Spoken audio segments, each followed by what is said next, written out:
कुछ ऐसे शानदार लॉजिकल क्वेश्चंस जो आपके दिमाग को नए तरीके से सोचने पर मजबूर कर देंगे।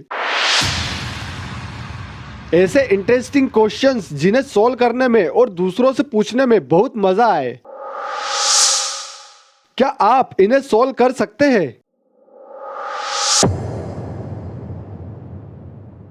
हेलो दोस्तों, आज हम साइंस एंड ग्रंथ्स के इस वीडियो में कुछ ऐसे शानदार लॉजिकल क्वेश्चंस देखेंगे जो जितने सुनने में इंटरेस्टिंग लगते हैं, सॉल्व करने में उतने ही लॉजिकल है। दोस्तों, स्टार्ट में बिल्कुल सिंपल क्वेश्चन होंगे और हर अगले क्वेश्चन के साथ डिफिकल्टी लेवल इंक्रीज होता जाएगा। तो दोस्तों तैयार हो जाइए बहुत ही शानदार और इंटरेस्टिंग क्वेश्चंस के लिए। आपको करना यह होगा कि हर क्वेश्चन के बाद वीडियो को पॉज करके लॉजिकली सोचकर आंसर कमेंट करना है। फिर अगले कुछ सेकेंड्स में वीडियो में ही आपको उसका आंसर भी मिल जाएगा। Let's start now.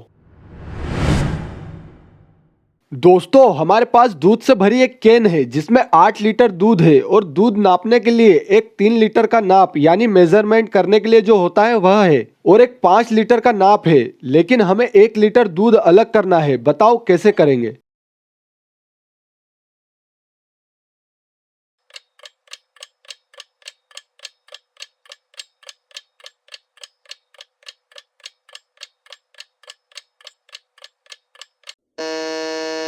दोस्तों, सबसे पहले हम 8 लीटर की कैन से 3 लीटर वाले नाप को भरेंगे और 5 लीटर वाले नाप में डाल देंगे। फिर से एक बार 3 लीटर का नाप भरेंगे और 5 लीटर वाले नाप में डालेंगे। लेकिन जैसा कि आप देख सकते हैं, इस बार 5 लीटर वाला नाप पहले से 3 लीटर भरा हुआ है, तो उसमें सिर्फ 2 लीटर ही दूध आएगा और 3 लीटर में से 1 लीटर दूध बच जाएगा। और ऐसे हम 1 लीटर दूध 3 लीटर वाले नाप में अलग कर पाएंगे। 3 मंदिरों में फूल चढ़ाना है। तीनों मंदिर एक के बाद एक है और तीनों मंदिरों से पहले एक एक नदी आती है।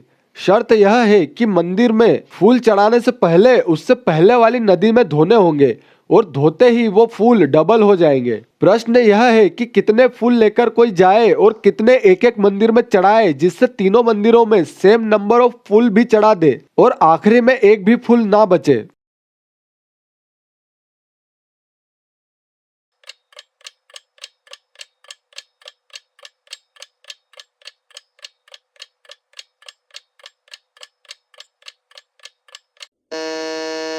दोस्तों, हमें 7 फूल लेने हैं।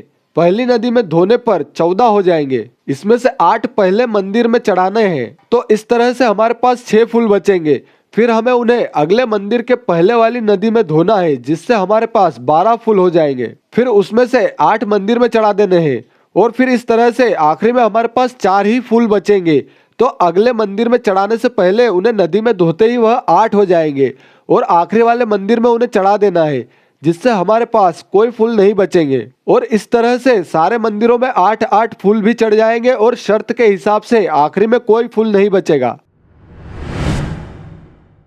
दोस्तों, जैसा कि आप अपनी स्क्रीन पर देख सकते हैं, यहाँ हमारे पास 4 कुएं हैं जिन्हें हमने ABCD नाम दिया है, और 4 पनिहारिन मतलब कुएं पर पानी भरने वाली महिलाएं हैं, उन्हें भी ABCD नाम दिया गया है। एक सांप है और सांप का घर है। दोस्तों, A नाम की पनिहारिन A नाम के ही कुएं पर जाएगी और ऐसे ही BCD नामक पनिहारिन भी BCD नामक अपने अपने कुएं पर जाएगी और सांप अपने घर जाएगा।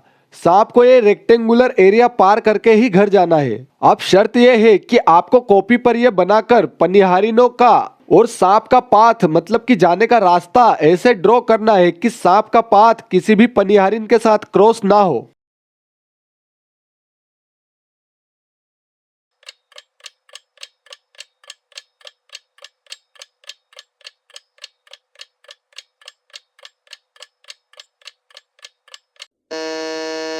दोस्तों, जैसा कि आप अपनी स्क्रीन पर देख सकते हैं, यहाँ सांप भी अपने घर पहुंच गया और ABCD नामक चारों पनिहारिनें भी अपने अपने कुएं पर पहुंच गई और किसी का भी पाथ एक दूसरे से क्रॉस नहीं हुआ।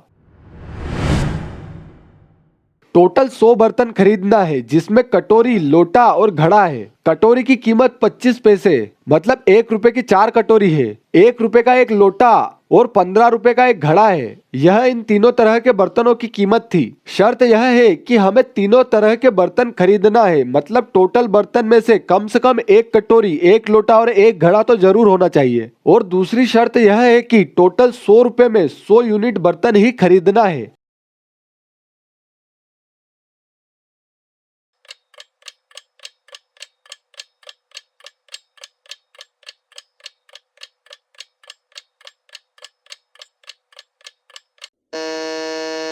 दोस्तों जैसा कि आप स्क्रीन पर देख सकते हैं कि हमने 14 रुपए की 56 कटोरी, 41 रुपए के 41 लोटे और 45 रुपए के 3 घड़े खरीदे हैं, जिससे टोटल नंबर ऑफ बर्तन भी 100 है और 100 रुपए ही खर्च हुए हैं। 3 भाई है, जिसमें से पहले ए के पास 10 गाजर और दूसरे बी के पास 30 गाजर है, तीसरे सी के पास 50 गाजर है। तीनों ने एक जैसे भाव में गाजर बेची और यूनिट के हिसाब से बेची, मतलब तोल कर वेट के हिसाब से नहीं, बल्कि जैसे 1 रुपए की 1 गाजर या 1 रुपए की 10 गाजर या 10 रुपए की 1 गाजर, इस हिसाब से तीनों भाइयों ने सारी गाजर बेची और उन सबकी सारी गाजर भी बिक गई, उसमें से कुछ बची नहीं। लेकिन आखिर में तीनों के पास बराबर पैसे आए। आखिर कैसे?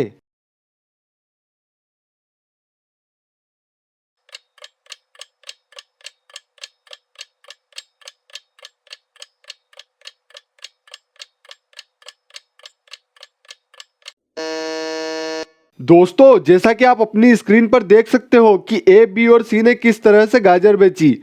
जब रेट 1 रुपए पर कैरेट था तो ए ने 1, बी ने 16 और सी ने 46 गाजर बेची। जब रेट 3 रुपए पर कैरेट था तो ए ने 3, बी ने 13 और सी ने 3 गाजर बेची। और जब रेट 9 रुपए पर कैरेट था तो ए ने 6 गाजर, बी ने 1 और सी ने भी 1 ही गाजर बेची। इस तरह से ए, बी और सी की सारी गाजर बिक गई और तीनों के पास 64 रुपए आ गए। तो दोस्तों क्या यह क्वेश्चंस इंटरेस्टिंग थे? अगर थे तो प्लीज लाइक, शेयर, कमेंट और सब्सक्राइब जरूर कीजिए। Thank you for watching.